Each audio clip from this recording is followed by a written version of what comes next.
যেসব মানুষ নিজ কর্তব্য পালন করে না তাদের সভ্য ভাষায় নিন্দা বা তিরস্কার করে ভগবান বলেছেন যে জগতে এরূপ মানুষের বেঁচে থাকাই বৃথা, অর্থাৎ তাদের মৃত্যু হলেও ক্ষতি নেই।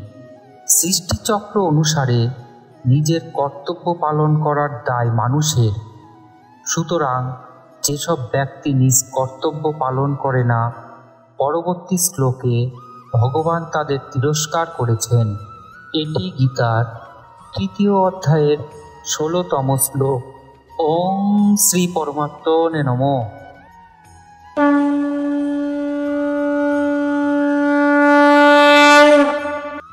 এবং প্রবর্তিতং চক্রং নানুবর্ততিহ যহ অঘায়োরিন্দ্রিয়ারামমোঘং পার্থ স জীবতি। হে পার্থ, যে ব্যক্তি ইহলোকে এই প্রকার পরম্পরা দ্বারা প্রচলিত সৃষ্টিচক্র অনুযায়ী চলে না, ইন্দ্রিয় সুখাসক্ত পাপাচারী, সেই ব্যক্তি বৃথায় এই জগতে জীবন ধারণ করে থাকে। নবম শ্লোকে যে প্রকরণ শুরু করা হয়েছিল তার উপসংহার করতে গিয়ে ভগবান অর্জুনকে এখানে পার্থ নামে সম্বোধন করে বলতে চেয়েছেন যে তুমি সেই পৃথার পুত্র, যিনি আজীবন কষ্ট সহ্য করেও তার কর্তব্য পালন করেছেন। অতএব তোমার দ্বারাও কর্তব্যে অবহেলা হওয়া উচিত নয়।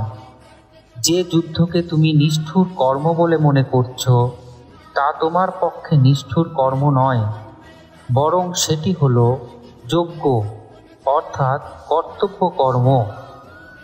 একে পালন করাই সৃষ্টিচক্র অনুযায়ী চলা, আর এটি পালন না করা হল সৃষ্টিচক্র অনুযায়ী না চলা। রথের চাকার ক্ষুদ্র একটি অংশ ভেঙে গেলেও যেমন সমস্ত রথটিতে এবং তার আরোহীদের আঘাত লাগে, তেমনি যে ব্যক্তি চতুর্দশ ও পঞ্চদশ শ্লোকে বর্ণিত সৃষ্টিচক্র অনুযায়ী চলে না, সে সমষ্টিগত সৃষ্টির সঞ্চালনে বাধা উৎপাদন করে। জগৎ এবং ব্যক্তি দুটি বিজাতীয় বস্তু নয়। যেমন শরীরের সঙ্গে অঙ্গ প্রত্যঙ্গ এবং অঙ্গ প্রত্যঙ্গের সঙ্গে শরীরের ঘনিষ্ঠ সম্বন্ধ থাকে, তেমনি জগতের সঙ্গে ব্যক্তির এবং ব্যক্তির সঙ্গে জগতের ঘনিষ্ঠ সম্পর্ক থাকে। সুতরাং কোনো ব্যক্তি যখন কামনা, বাসনা, মমত্ব ও অহং কর্তৃত্ববোধ পরিত্যাগ করে নিজ কর্তব্য পালন করে, তখন তার দ্বারা সমস্ত সৃষ্টি স্বতই সুখী হয়।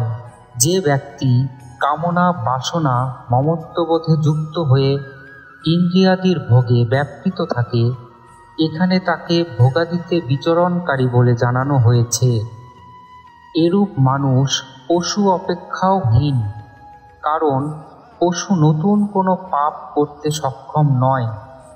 তারা পূর্বকৃত পাপের ফল ভোগ করে নির্মলতার পথে অগ্রসর হয়, কিন্তু ইন্দ্রিয়ারাম ব্যক্তি নব নব পাপের দ্বারা ক্রমশ পতনের দিকে অগ্রসর হয় এবং তার সঙ্গে সৃষ্টিচক্রে বাধা উৎপন্ন করে সমস্ত সৃষ্টিকে দুঃখগ্রস্ত করে। সৃষ্টিচক্র অনুসারে যে ব্যক্তি কর্তব্য পালন করে না তার জীবন পাপময়, কারণ ভোগ বুদ্ধি সহকারে ইন্দ্রিয় ভোগে ব্যাপৃত হওয়ায় সেই ব্যক্তি হিংসারূপ পাপের হাত থেকে রক্ষা পায় না। স্বার্থপর, অহংকারী, ভোগী এবং সম্পদ সংগ্রহকারী ব্যক্তির দ্বারা অন্যের অহিত হয়। সুতরাং এরূপ মানুষের জীবন হয়ে ওঠে পাপময়। গোস্বামী তুলসীদাস বলেছেন যে পরদ্রোহী পরোদ্ধার রতপর ধন পর অপবাদ তে নর পাবর পাপময় দেহ ধরে মনুজাত। যেসব মানুষ নিজ কর্তব্য পালন করে না তাদের সভ্য ভাষায় নিন্দা বা তিরস্কার করে ভগবান বলেছেন যে জগতে এরূপ মানুষের বেঁচে থাকাই বৃথা, অর্থাৎ তাদের মৃত্যু হলেও ক্ষতি নেই। এর তাৎপর্য হলো এই যে তারা নিজ কর্তব্য পালন করে যদি সৃষ্টিচক্রকে সুখী নাও করতে পারে, তাহলে অত্যন্ত দুঃখী যেন না করে। যেমন ভগবান শ্রীরাম বনবাসে থাকাকালীন অযোধ্যাবাসীগণ তাকে দেখতে চিত্রকূটে এলে সেখানকার কোল, কিরাত, ভীল ইত্যাদি অরণ্যবাসীগণ তাদের বলেছিল যে, আমরা যে তোমাদের বস্ত্র, বাসন প্রভৃতি চুরি করিনি, এটি আমাদের সব থেকে বড় সেবাকার্য। এইরূপ নিজ কর্তব্য যারা পালন করে না, সেই সব ব্যক্তি অন্তত সৃষ্টিচক্রে যদি বিঘ্ন না ঘটায়, তাহলে সেটিও তাদের পক্ষে মস্ত বড় সেবা।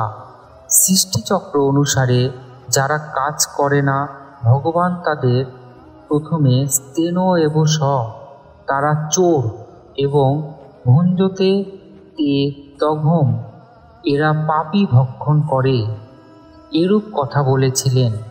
এবং এই শ্লোকে অঘায় ঋন্দিয়ারাম, তারা পাপ জীবন এবং ভোগাসক্ত, এই কথা বলে তাদের জীবন বৃথা বলে জানিয়েছেন। গোস্বামী তুলসীদাসও বলেছেন, তেজ কিষাণু রোষ মোহি শেষা, অঘ অবগুণ ধন ধনী ধনেশা, উদয় কেত সমহিত সবহিকে, কুম্ভকরণ সমশবোধ নিকে। পরিশিষ্ট ভাব হল যে, নবম শ্লোক থেকে এই শ্লোক পর্যন্ত যে বর্ণনা আছে তার তাৎপর্যই হল নিঃস্বার্থভাবে অন্যের সেবা করা। হরি ওম তৎসৎ।